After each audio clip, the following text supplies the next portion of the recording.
So Laura, I'm going to say hand over to you. I think you got the PowerPoint. I am sharing my screen, but I'm actually going to hand over to Talia to start. Okay. Or actually, shall I just introduce myself? I'll do that bit, and then we know what was going. So I'm Laura. If you were in the last session, you will know that I work for Abianda, which is an organisation working in North London with young women affected by serious youth violence, gangs and county lines. I'm Talia Kensit. I'm the founder of a youth organisation called Youth Realities. We address teenage relationship abuse through creative education and survivor-centred support over in our local community, Colindale. And I am Ebinehita Iyere. I'm the founder of Milk and Honey. Milk and Honey is an expressive, safe space that allows young Black females to put her first. I'm also a therapeutic diversion practitioner, which is a very long title, for divert youth, and we support 10 to 17-year-olds who come into access of police custody. So I'm going to just kick off, and thanks for introducing us and housekeeping, Ben. Just a further bit of housekeeping. Some of the content we may be talking about could be slightly triggering for some people. We are going to address these issues as sensitively, but also as directly as we can and know how to best. If you do at all feel uncomfortable, please feel free to leave the space and rejoin whenever you do. Laura, are the slides up? Because I can't see them, but everybody else might be able to. Ben, can you see them? Abby, can you see them? I can't see them. Ah, Nope, okay. I can't see them yet. Let me try that again in that case. Sorry, everyone. Whilst Laura's getting those up, I'll just give a bit of an overview. So we'll be talking about how COVID-19 and isolation has impacted young women and how us as practitioners have learnt to cope with this situation, how we've learnt to work with young women through this situation, and also offering our next steps moving forward. So we're going to start by offering you a little bit of a clip, a video clip. So do put in the chat if there's any issues with sound. This clip's a news report from the north of England, but there's very parallel issues to what we'll be talking about throughout this presentation. Ben, are you okay to take over the show? If you stop sharing, I'll show the clip from my... Okay. First tonight, young women are being driven into poverty by the coronavirus lockdown, some skipping meals to feed their young children, others living without basics like cookers and heating. Youth support charities across our region have seen demand for food parcels and mental health support skyrocket, prompting a huge community response. Well, in the first of a series of special reports on how the crisis is impacting lives in lockdown, Jonathan Brown has been finding out how charities in Hull are stepping in to help young people under pressure. Another food parcel for a household in need, a show of solidarity. But on the receiving end are young families for whom money was already tight before lockdown ramped up the pressure. Definitely makes a difference, because without them we wouldn't have the things we need. Megan is 25 and has 3 children under the age of 4, her youngest just 10 days old. But the childcare and support network are gone. It is quite a difficult time, but obviously we do try to manage. As long as the kids have got what they need, we'll happily go without. Has that had to happen as yet? A few times, yeah. It's for the children, isn't it? You do what you can for them, and it doesn't matter about yourself, because your kids always come first. Yeah, I'd do it all again from her, definitely. It's a story echoed among hundreds of young people supported by the Warren Youth Project in Hull. Its hub now a production line, preventing them from going hungry. Youth workers now spend their days doing deliveries. Okay. Is that all right, guys? So that full clip is available online if you'd like to watch it, but we just wanted to show you the start of it, but we are on limited time. Just wait for the slides to come back up. Yeah, I'm sharing. Yeah. Okay.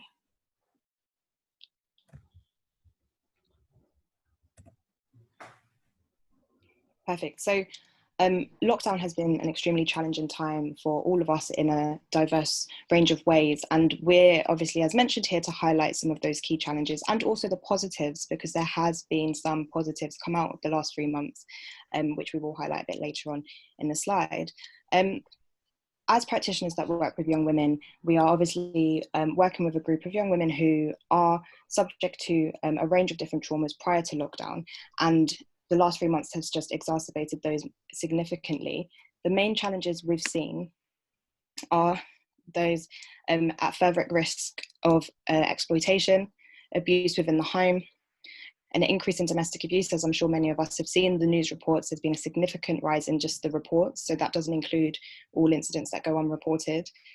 And also, there's been a lot of time to reflect, and that's really challenging for a lot of young people, significantly young women who may have had access to support workers, youth workers, mental health treatments, and have had that all withdrawn really quite drastically within a short space of time. With barely any warning, we kind of just automatically jumped into this lockdown period.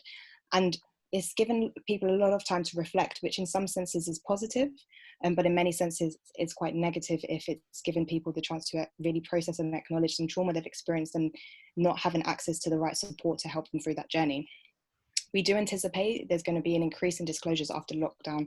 I couldn't tell you how many, but we expect there to be a lot. And I think one thing in relation to that we should all be aware of is we need to make sure we're providing safe spaces for young women to make these disclosures, to feel safe enough to speak to us, whether we're parents, practitioners, teachers.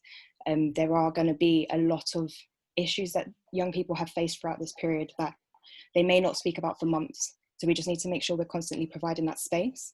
I'm going to speak a little bit more about CSE in a second, child sexual exploitation. But just to comment on child criminal exploitation, as we all know, a lot of people have lost income within the homes, and there's been a disproportionate amount of policing and over-policing of young men. So it seems to be the safest option for young women to be involved in crime and less likely to be targeted by police. Ebby is going to talk about policing a bit later on. So we have seen an increase in exploitation and abuse.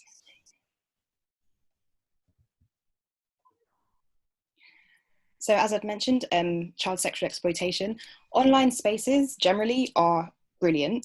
We're here on them now. We've all become super accustomed to using them over the last 3 months. I almost don't know how my life would have functioned without it. So they are fantastic spaces, but what we need to be aware of is how to use these spaces safely. And unfortunately, young people don't always have access to that education or have that awareness. And a lot of people are taking advantage of that, which is why there has been an increase in child sexual exploitation. We've been seeing a number of women and girls utilising spaces such as House Party and OnlyFans, which are both problematic within themselves before lockdown, but now there is literally nothing else to do. Now is a bit better, spaces are starting to reopen, but the first month or so, there was literally nothing else to do. And for some young people who are already marginalised or isolated within their homes, they don't have great relationships with their family. The only form of escape or expression they have is to go online, speak to their friends. I'm not going to go too in depth just because of time, but House Party is essentially a FaceTime app.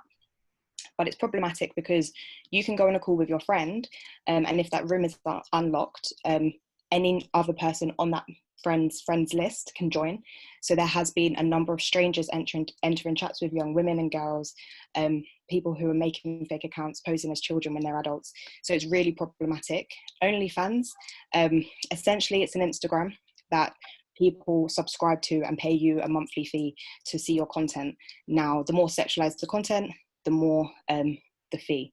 So it is supposed to be a space that's 18 plus, however, it's extremely accessible for any young person who looks remotely like an older sibling or knows how to use Photoshop and can download a fake ID.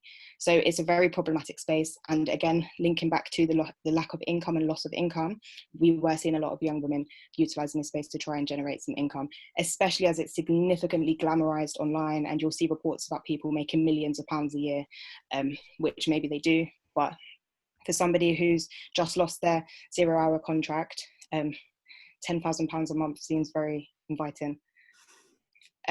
Most recently, and Ebby, I'm not sure if you wanted to touch on this as well, but within the past week or so, we've seen sexual disclosures online, and it's been very triggering. I don't know the backstory which is why Ebby may want to comment on this a little bit more.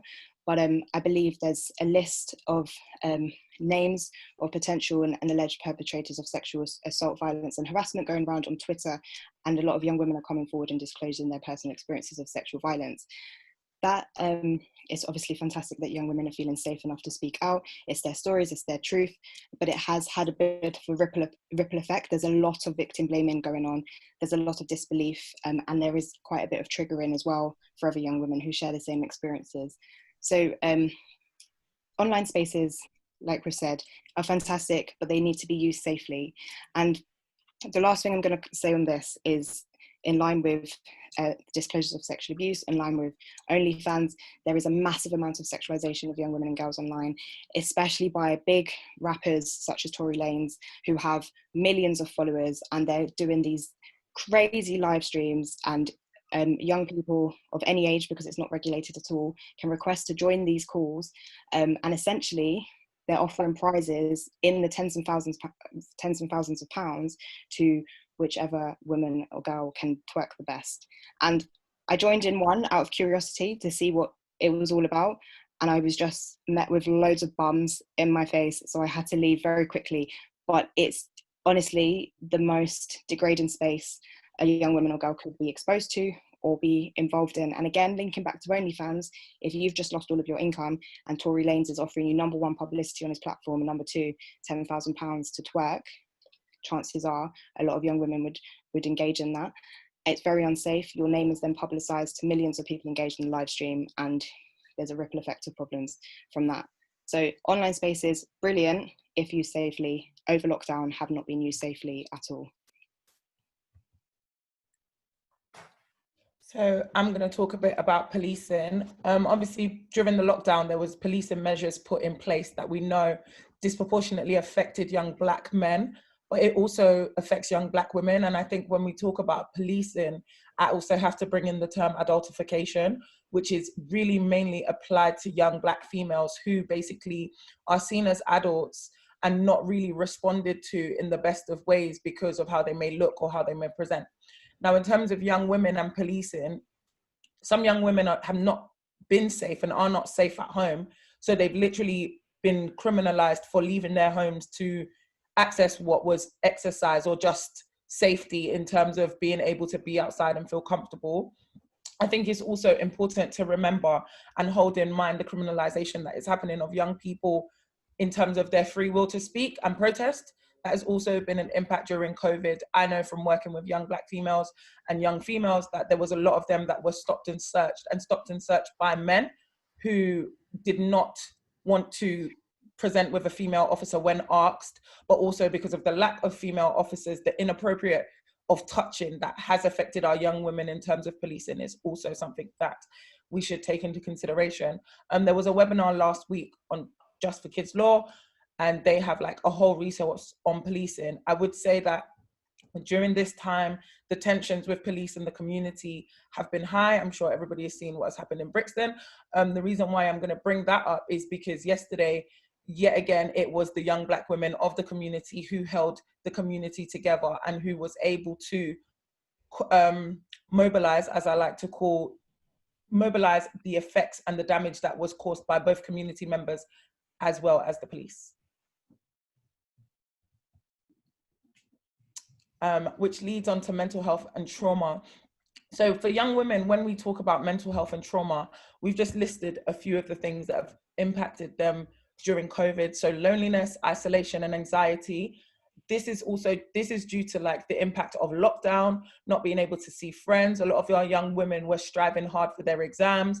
They weren't able to do their exams. So there's just been a lot. When we think about loneliness as well, we have to take into consideration, like we mentioned, that some young women are not safe in their households, as well as there's a number of young women who live in hostels, mother and baby units, who live in bedsits, or who are also homeless. Isolation, there's a lot of young women who, even within their own homes, they feel isolated. Anxiety, we know that young women suffer from anxiety a lot due to a range of different things, and then being told that you can't access the systems and services that help you due to a virus also made it worse. Loss and bereavement. Now, if you follow my work, you'll know I talk a lot about loss and bereavement, especially in relation to young females, because it's something that doesn't really get taken into consideration. Now, a lot of our young females had lost and felt bereavement before COVID. And so the impact of COVID isolation, as well as losing family members due to COVID, or their friends losing family members, also increased their own processing of loss and bereavement. Again, the impact of unsafe home environments. There's a lot of young women whose homes are not safe due to a range of different things, ranging from being sexualized in the home, or to, again, being the adult in the home. CAMS, you know, the service was overpopulated already, and then for it to be put on hold during COVID also made a huge impact. Now, the cumulative trauma for me, I will get into further on my next few slides, but it's literally all of the above, including like your freedom, your life. Like I said, a lot of our young females were really striving to pass their A-levels exams, and a lot of the time when we think about young females and education, as much as they may not pay attention in school, that last final year is that whole aspect of, I'm going to make it out of here. And so when you hear young females saying that they're going to make it out, they're literally talking about literally using their education or financial stability to make it out of the environments that for so long has not protected them and heard their voices. And there's a link that we will share in the resources aspect of our presentation around the impact of lockdown on mental health in young people in the future. And I just think that it's something that we all need to kind of think about, how mental health is going to increase, or the mental health of young people and support that they need post-lockdown is very, very important.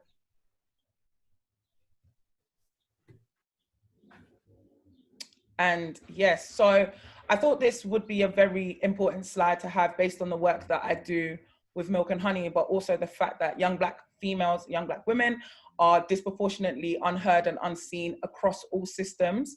And so, you know, being disproportionately impacted by COVID as a race affected young Black women a lot in terms of seeing their female counterparts as nurses, as people on the front line passing away, and then the injustices that were also being shared on social media in terms of how Black women were treated who were serving as nurses, again, as doctors, as frontline practitioners, even as teachers, but also the fact that, again, the loss, the bereavement of Black women in the community. Now, the trauma and response to George Floyd's murder and the subsequent Black Lives Matter process, whether we're talking about America or the UK, at the front of every protest, whether anybody wants to believe it or not, was a young Black woman or a young Black girl who led and organized. And I think we need to hold that in mind, that our young Black females are the ones that are mobilizing and organizing in the communities, and they tend to be very unheard and unseen. I'm going to say their names with eloquence because Breonna Taylor and Oluwatoyin were both killed. One was killed by police. The other was killed after she disclosed sexual abuse and sexual assault online. Oluwatoyin was 19 years old. This was a child who mobilized in the community and fought for all Black lives to matter, because they do. And the reason why I brought her into this is because even till now, having to think about the fact that a 19-year-old fought for justice and she was killed, it still does not sit right with me. And the influence that her death has had from America on the young Black females that I support, as well as the young Black people in the community, is really, really, really, really detrimental as to how young women are seeing themselves as, if we speak out, are we going to get heard for any injustice, not just injustices of sexual abuse, but I'm talking police brutality. And then when we have a more London focus, when we think about youth violence and we think of the work that us as young women do, and a lot of the practitioners, it is very women-based. And sometimes we do feel very unheard and unseen. Young women are also affected by youth violence, and the fact that we tend to have to project their voices within the matter is something that worries me a lot, which then brings me onto cumulative trauma. Again, we've mentioned before, just the layers of trauma that young women, especially Black young women in the community, have faced, whether from youth violence, losing their male counterparts, to seeing their male counterparts be stopped and searched, and then following seeing murders on social media, as well as the way that they've seen their race and their gender be treated by also their male counterparts. And I have to say that because these are all the discussions that at Milk and Honey we've been having. Cancel culture, some people may not understand what it is, but it's basically like a social media thing where somebody does something and there's an aspect of we cancel them and we don't listen to their music or we don't engage in their material anymore.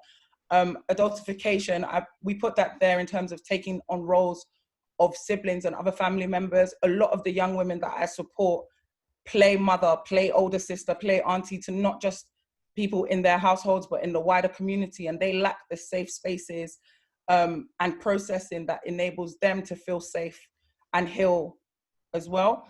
And so, like I said, the lack of need for safe spaces. But one positive there that has come out of this lockdown is a sisterhood and the need for young Black females to be active in activism and to learn about the injustices that affect their community and how they can do best to have their voices heard. And I'm hoping this is going to work, but I thought it would be important. I could talk for days on this topic, as a lot of people would know, but I'm learning that it's as important for my voice to be heard as the young women that I support, because they are the generation that are going to lead tomorrow. So I thought it's only right that you hear from one of my bees herself. Yeah, there you are. The sound is a little bit quiet. I've got it at maximum volume, but just to give a bit of a warning on that before I play it. What has it felt like being a young Black woman during this pandemic? Where do I begin? I think just like anyone, to begin with, I was feeling quite anxious and quite apprehensive and nervous. I felt that way because just seeing how the world was completely shut down and seeing how people were, you know, panic buying and rushing to buy things, and seeing the amount of deaths on the television and, you know, how the death toll was increasing every single day, did definitely make me feel quite worried and scared. And I think also hearing about the fact that Black people are more likely to die from the virus and are more likely to be, you know, negatively affected by it than white people, definitely did make me feel quite worried for my people and quite scared and confused, because I wasn't sure as to, you know, why that was happening. So definitely I was feeling quite anxious. And I think also not seeing friends, and because I was in school at the time, I was in year 13, so I had my A-level exams, so they were cancelled and I had nothing. And it just felt weird, like not having to do any revision or do any work and just have nothing to do. Like, it felt really strange. But with the help of Milk and Honey, I've definitely been able to adjust through reading books, through kind of engaging on Zoom calls every week, and just having that support there has really helped me. And also I've been keeping busy with like what I do, the Collab Network, and also like through going on walks and talking to people and journaling. I've really been able to kind of adjust, and I feel a lot better now. But definitely initially I was feeling quite anxious and uneasy about the whole pandemic.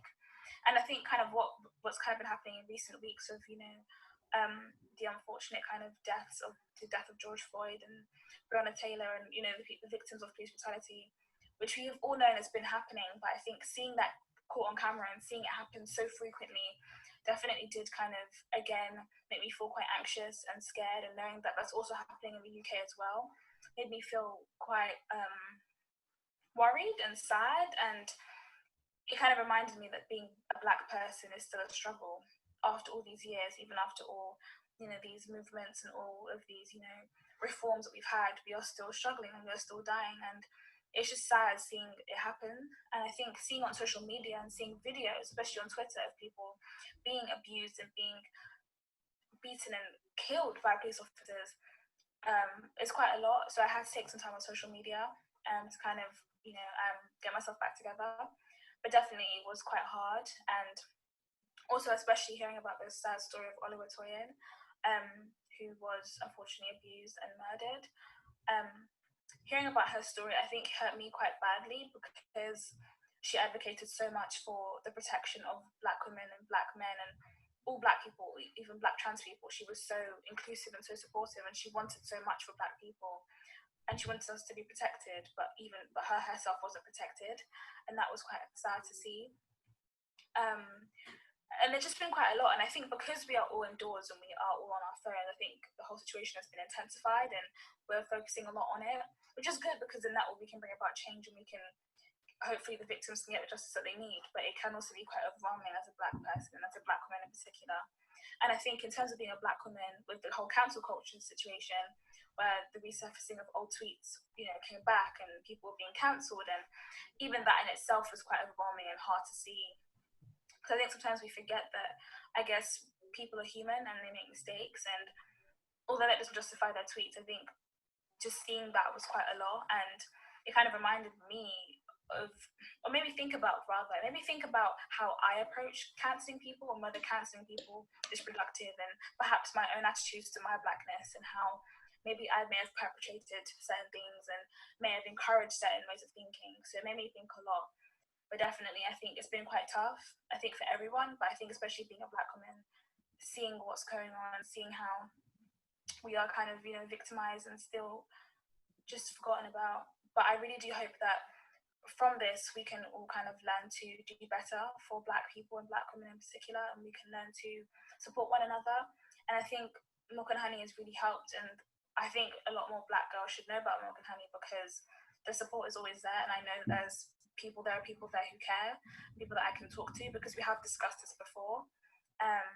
But yeah, I just think this pandemic has been quite tough, but luckily by the grace of God, I have remained strong and remained hopeful, and I've been somewhat productive. So I have to just pray that the victims of police brutality get the justice that they deserve, and that we can move forward and society can change for the better.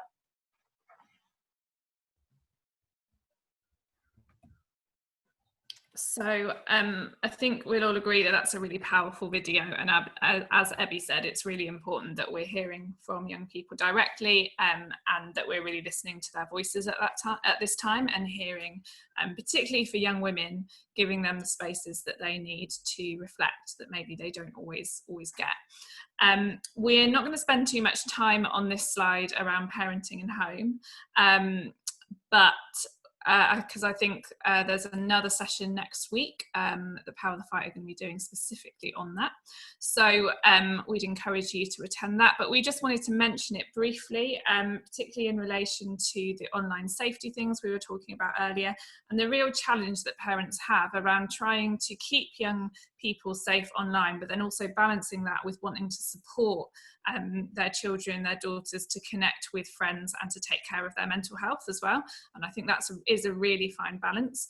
On the last workshop, I mentioned the Social Switch project training, which is delivered by Google and some youth organisations who are providing free training for people to understand social media a bit more, for maybe parents and practitioners who don't normally engage with online spaces. So I would recommend that if you want a bit more information and want to feel a little bit more equipped around that.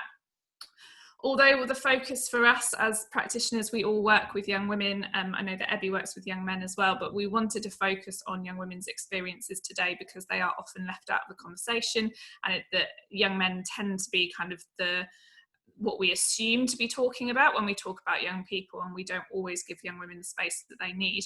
But that is also true of LGBTQ young people. So we wanted to make sure that we were considering that in our conversation today. And although I don't think any of us are experts in that area of youth work, we think it's really important to mention, particularly remembering that actually home environments can be really hostile for LGBT young people, especially if they've come out recently and that's not been received well.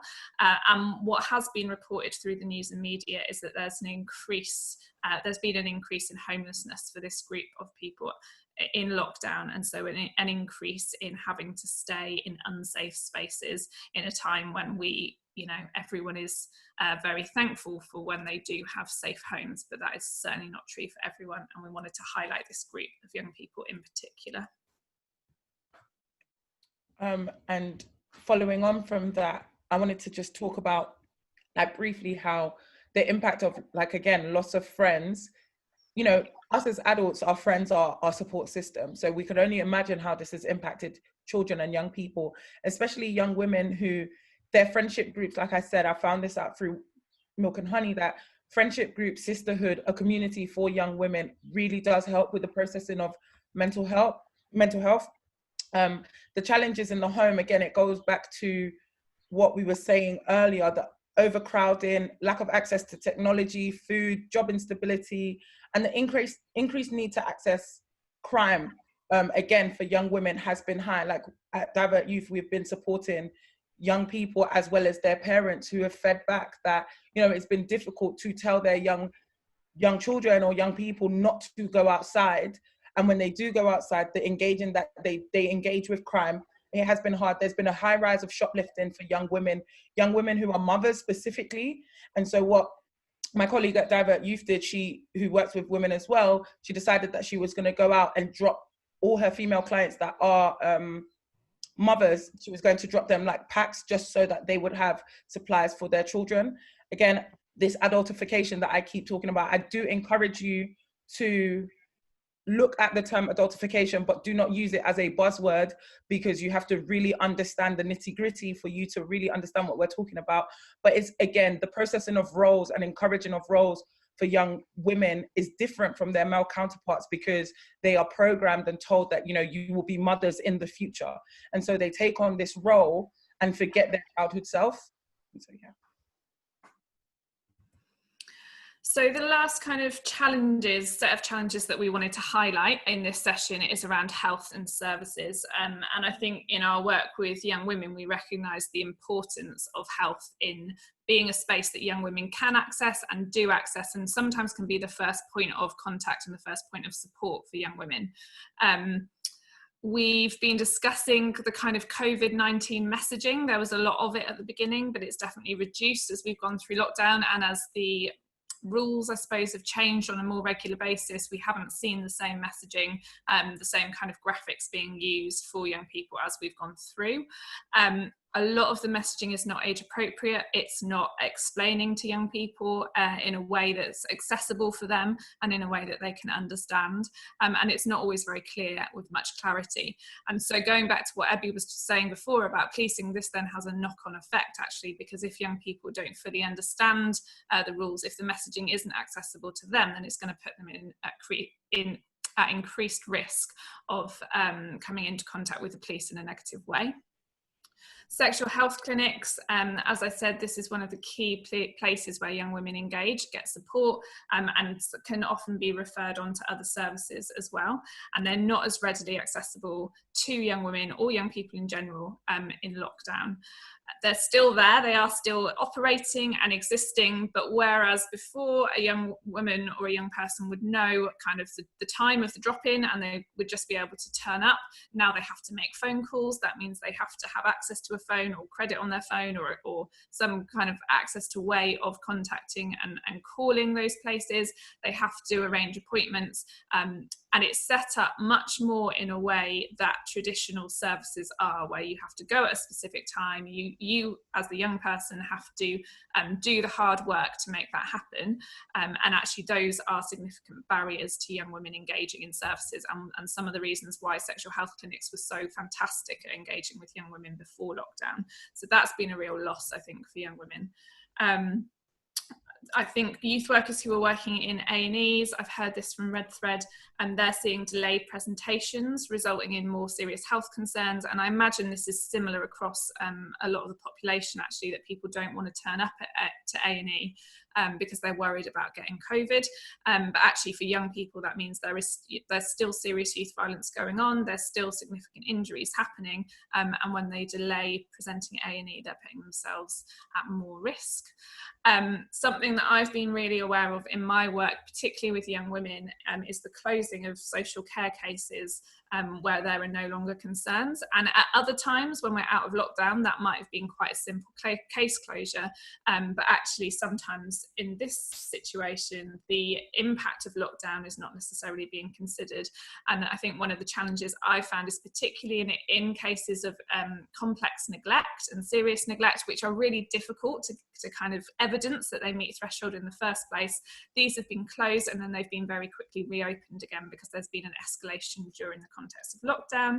And again, going back to thinking about different groups of young people, particularly around gender and sexuality, who might be struggling at this time. We've mentioned LGBT people young people as a whole, but to highlight specifically in the context of health that trans young people have also been disproportionately affected by lack of access to services and healthcare during lockdown. And that is something that is a barrier and a discrimination that they face in general, but actually this has been heightened during lockdown. In the resources slides at the end, there are 2 articles relating to trans young people, trans people and LGBT young people, where you can read more about this and get more information. So we've spoken about the challenges that young women have faced. I'm sure you will have noticed that many of those challenges will be experienced by young men as well. But as we said, from our expertise, we want to kind of really put the focus and the lens on young women. But we also want to talk about how we've adapted our work and how we've been overcoming some of those challenges and some of the opportunities and more positive things that have maybe come out of lockdown as well. So I think for all 3 of us, our organisations have moved activities online in various different ways, whether that's Zoom, phone calls, voice notes, and finding out what works best for the young women. Some of you will have been on the last session where I talked more about engaging young people virtually. If you weren't, then I'm not going to go into too much detail on that here, just because of time. But if you do want to find out more about how organisations have been doing that, then I'd suggest you go and have a look at that a little bit later. I think it will be uploaded onto YouTube. Risk assessing and ensuring safety for young women, so actually not assuming that the home environment is safe and thinking really carefully about when we are engaging them in an online setting or engaging them when they're locked down at home, how are we making sure that they're safe, how are we making sure that the conversations that we're having with them are safe, and how are we managing confidential conversations that might need to be had as well. Creating gender-specific spaces online, so I think that's something that all of our organisations have been doing, again because there often isn't those specific spaces for young women to come, to reflect, to have that space for them themselves. This might be created through Instagram accounts, and certainly from my organisation at Abianda, the young women that we work with have actually set up an Instagram that they're leading on, and they're creating all of the content from that, which has been really positive, and they've gained new skills through that process as well, which has been great. Ebby spoke about sort of dropping around packs and activity packs to mums that might be struggling to keep their children entertained at this time, but that also can be done for young people as well. And again, in the last workshop I spoke a little bit about different ideas and different ways that we can provide resources around self-care, staying safe, mental health, and providing kind of practical things to keep young people entertained at this time, particularly for young women. Again, in the resources slide at the end, there's a couple of really great resources around these, one from Luminary Bakery and one from Solace Women's Aid, that's got some really nice creative activities that young women can engage with. And I know that Talia's organisation have been doing lots of online dance sessions, fitness, and other organisations doing kind of arts and drawing work as well. So just bringing all of the creative options for young people together so they've got plenty to pick and choose from. And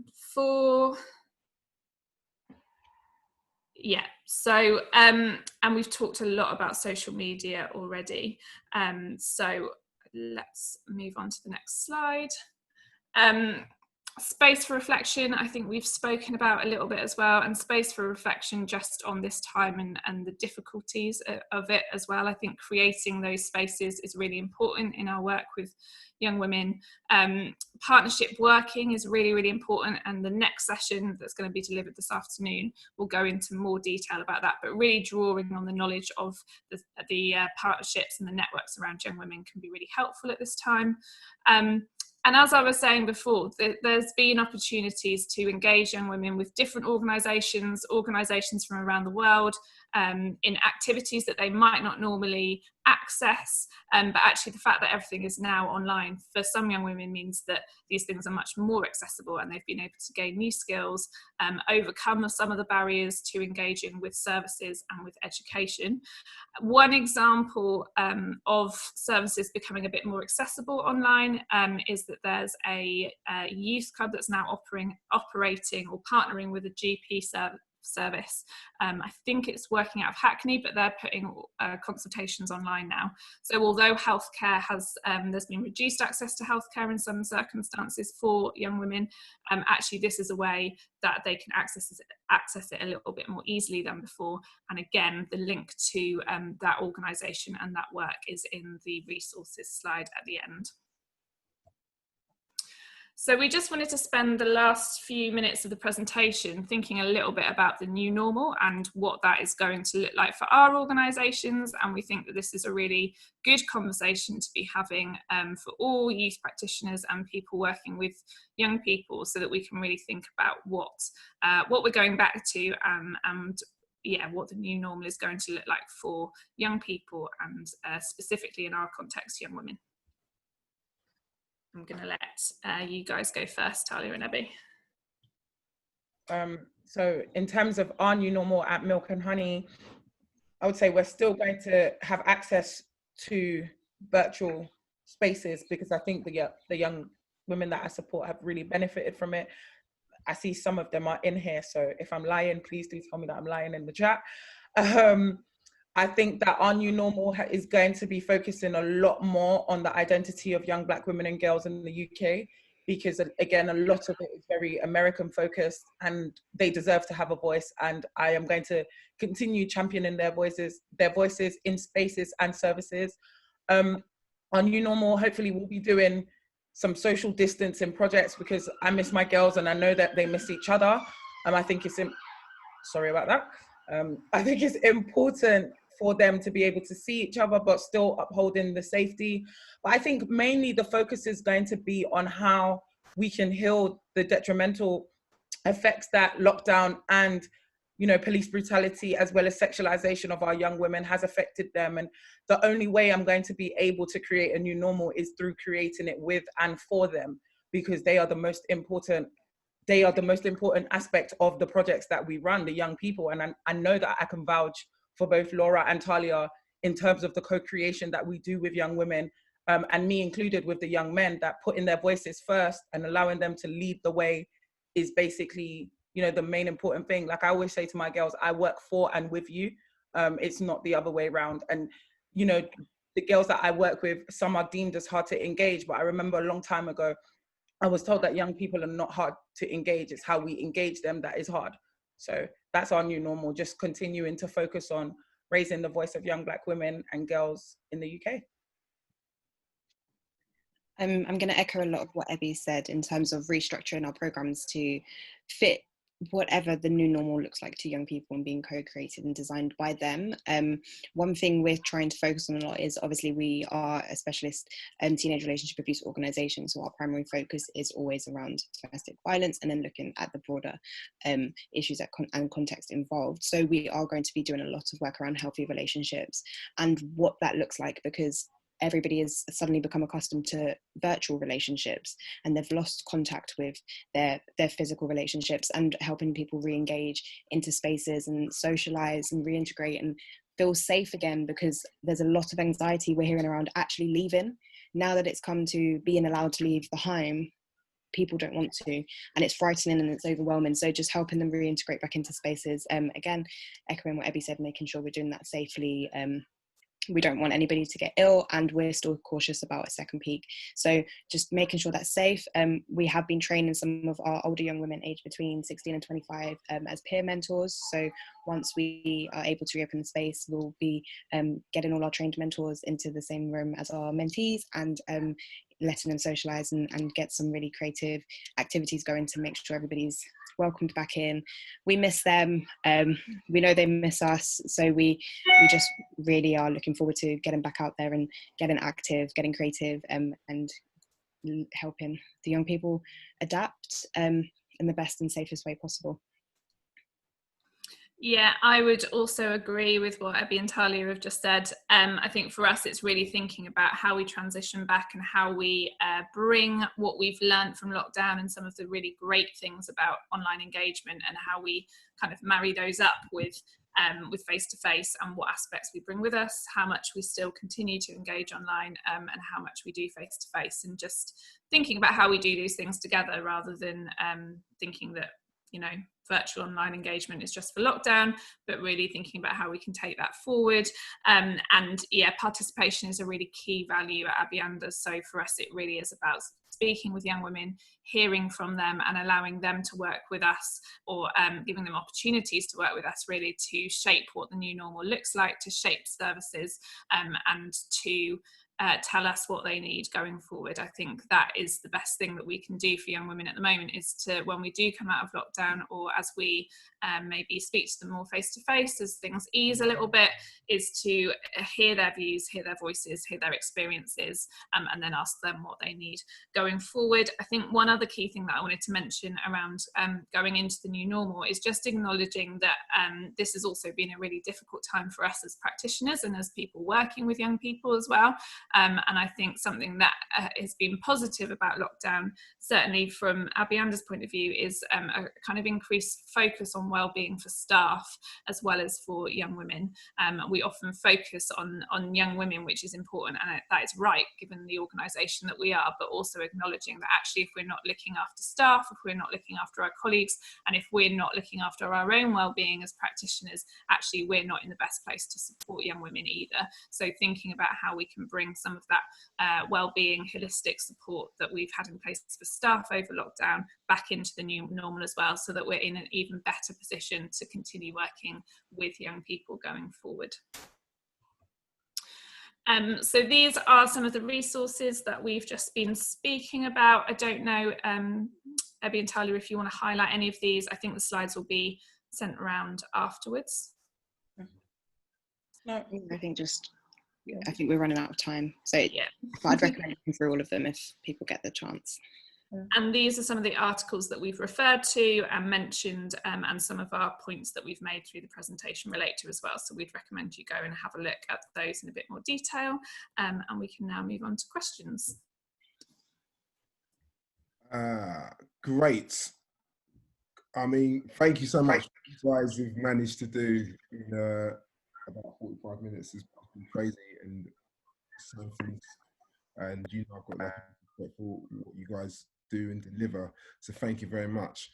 So we have got about, I think we've got about 10-ish minutes, 7 minutes, 8 minutes. So if there are any burning questions for these guys, I'd say, you know, definitely this is the moment. These are some of the best practitioners I know in the field of working specifically around this issue from a gender perspective. So if there's anything that you want to bring out, I mean, I think for me personally, it's just so good just to hear, and I know, Ebby, this is something you're passionate about, just the voices of young people in this context and in this time.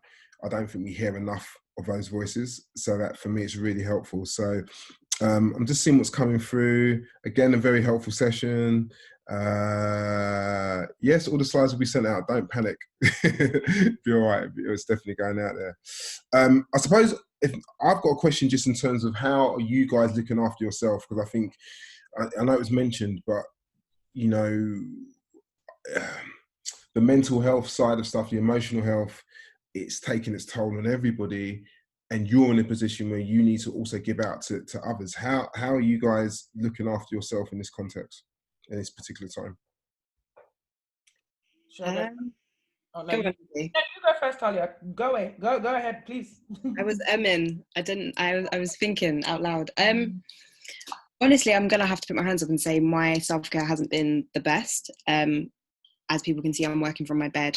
I live at home with brothers, so don't have much space in the house. So my self-care hasn't been the best, but I've adapted and I've got a really brilliant support network. My friends are fantastic, my family's fantastic, and yeah, I'm just tapping in, checking in with them, they check in with me. It's really healthy.